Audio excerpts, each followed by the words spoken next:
Before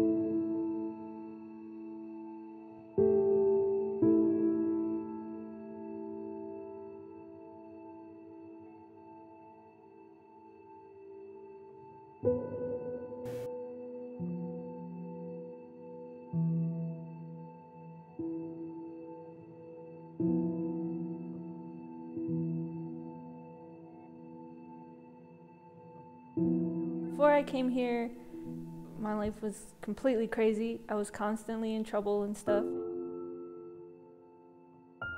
When I came here, it was different because the people here actually cared. Because I got in trouble because I felt nobody cared.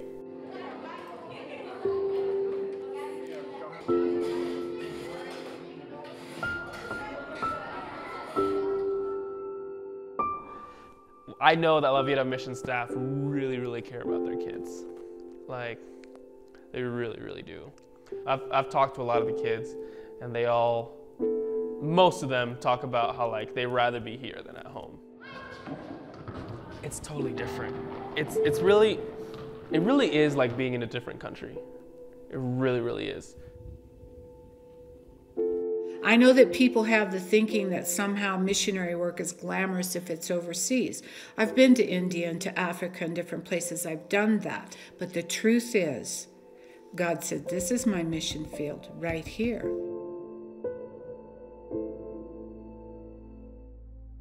When I was a girl of 11, my parents moved to Holbrook School in Holbrook, Arizona. It was in its second year of operation.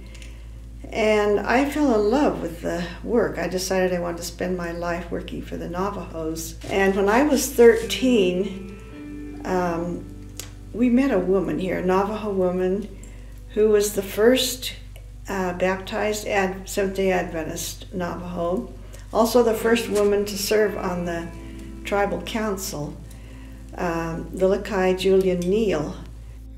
And Lilikai had a dream, a vision, if you will, in which God demonstrated to her that it was the young people that needed to be witnessed to, that they would come into the light of Jesus' love. This is called the circle of light dream that she had. God seemed to impress on her, you need to teach the children, and she said, I'm not a teacher. God would not accept that argument from her. And she continued to be impressed with this until finally she said, all right. And she began teaching children herself. In that first school year, we started with 5 boarding students, 2 girls and 3 boys in that little rock house. There was running water in it, and no indoor facilities. No, they did have a hot water tank, but the roof leaked when it rained, and it was something else. This place, every nail, every board, everything is from donations. It's built on donations. It's run on miracles.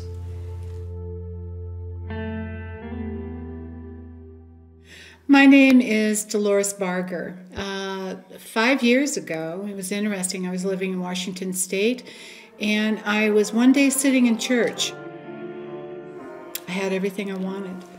Beautiful home, I had my own business, my children were grown, and I sat and I looked around and I thought, you're in trouble. You're too comfortable.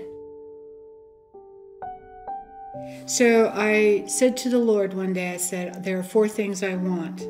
I want to be isolated for at least a year. I want to do something brand new. I want to be in a place where I'm spiritually so stretched I'm never comfortable, and I want to do something with children. I prayed that prayer for almost 9 months, and I really thought I was going in a different direction, and one day I got a call, and it was, would I be interested in coming to LaVida Mission? I had never even heard of LaVida Mission. I have to be honest, I was angry at that point because I was already into doing something else. And then the Lord waited a day and he said to me, Dolores, do you remember what you asked me? Yes, I do. And so I came down, was not going to take the job, spent the night here. The next morning was still not going to take the job. And there was a small little girl in one of the classrooms here, and as she turned and looked at me and I looked at her, I knew in that moment I was going to take the job. I also knew in that moment my life was never going to be the same. My path has been somewhat different. I've been a pastor for 40 years. I learned of LaVida Mission 30 years ago because a mission group came to the church where we were. My wife and I thought, well, someday we'd like to get to be a part of LaVida Mission, never knowing that we would, and now here we are. I knew that a few years before I became part of LaVida Mission that there had been serious discussion about closing this whole facility, that several board members had come together with individual thoughts that they wanted to close down. In that meeting, though, they came to an agreement that they would get down on their knees and consult the Lord and ask the Lord, because they were in a dire situation financially, staff, and every other way. And this is how the Lord answered that. He sent them almost $250,000. He said, build, clean up, and repair.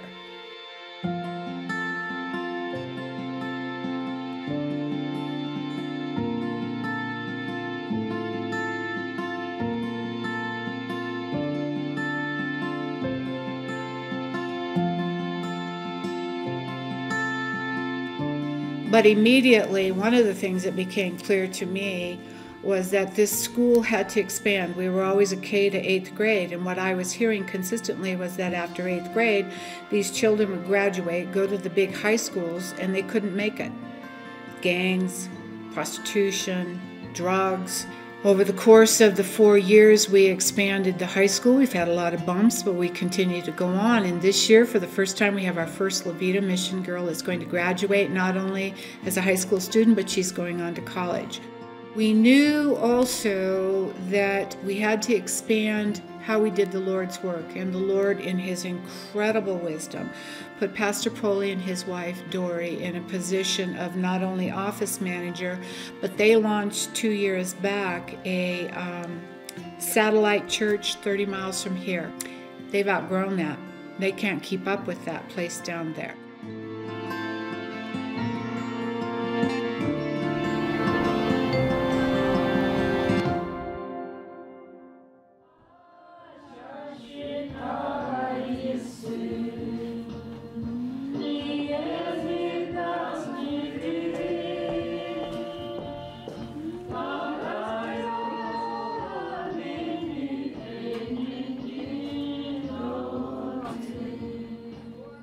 That the Lord is with you.